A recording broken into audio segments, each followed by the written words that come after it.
Well, Neil, the season trundles on. We've got a big FA Trophy tie coming up. But firstly, any final thoughts on last week and how's the response been amongst the players to the game?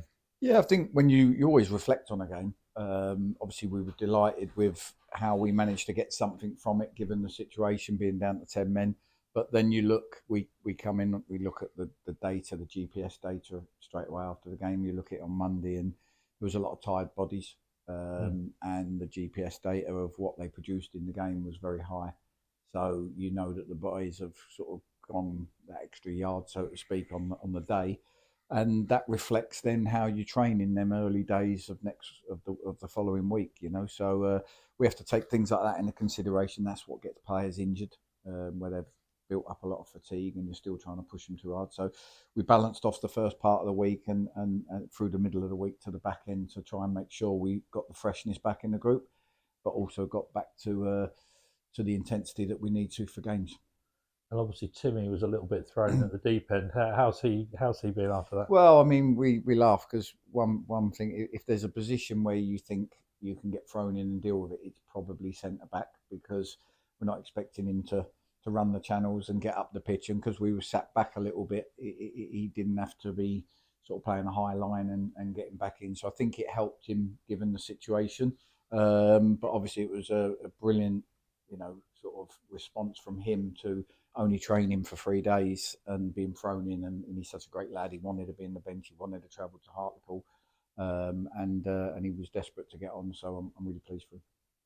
And how has training been this week? And also, any updates? I mean, obviously, we know there are a lot of players in progress, if you like, but Mm. any particular personnel updates? What on the injury front? Mm. Yeah, we've got. I mean, we've got some scan results back. Tunji, we was a bit concerned with his knee, but we've got the scan results back, and that means we can progress. So that's all good. There's nothing major there that's going to put him out on need specialist treatment. Dion, we're waiting for the results of his hamstring. So that's touchwood. That's okay, and he gets back into the fold quickly. So Tunji, I'd hope Tunji and Dion would be back quicker than most. Mossy's now out running on the Mm. pitch, which is great news. We did a session on what's called an AutoG machine, which takes the body weight and allows him to run. So I think he's back running, but obviously there's still a long way to go with him. We've got to make sure everything's right as he goes along in the right stages. And then obviously you've got Ben. Ben's not great news. It was quite a bad one on his thigh and likely to need some specialist treatment on Mm. that. So that's not Ben's going to find it very difficult to get himself back before the end of the season by the looks of things, which isn't ideal. No, no. So they're the main sort of concerns, so to speak, or the main issues we've got. But when I arrived, the squad was, I think we had about 28, 29 players. We're now down to sort of 22, but when you have five or six all injured at the same time, it shows in your squad selection. Last week we couldn't fill the bench, and it shows in that bit. But we are actively looking at whether we bring in another player, maybe one, maybe two players to strengthen and take us through the busy period we've got coming up. Thank you. Is there we were talking about how confusing the whole suspensions and everything is. Where are we at in that? Yeah, so Chin will be suspended for Saturday's game. Dale Gorman's racked up 10 yellows, but that doesn't affect the cup, so that will affect the league games going forward. But he will be available for the cup and not the next couple of league games. So they're the only ones we've got any concerns about. Now onto the FA Trophy. I mean, obviously it's quite a big deal at Woking. Woking, three Wembley wins plus an FA Amateur Cup. We've been to Wembley 4 times, won them all. So it is quite a big deal, particularly to older fans. But probably the FA Trophy, a bit like the FA Cup, isn't quite what it used to be. How do you approach the FA Trophy, particularly in the middle of a season when the pressure's on in the league? Yeah, I see both sides. It's the thing with the FA Trophy is the early rounds you kind of you freshen up the team a little bit. That's what I've always done. Use the bodies in the early rounds. As you get further down the line and you start to think, oh, hold on, you start to just pick a team more on merit or a team that you think suits the game.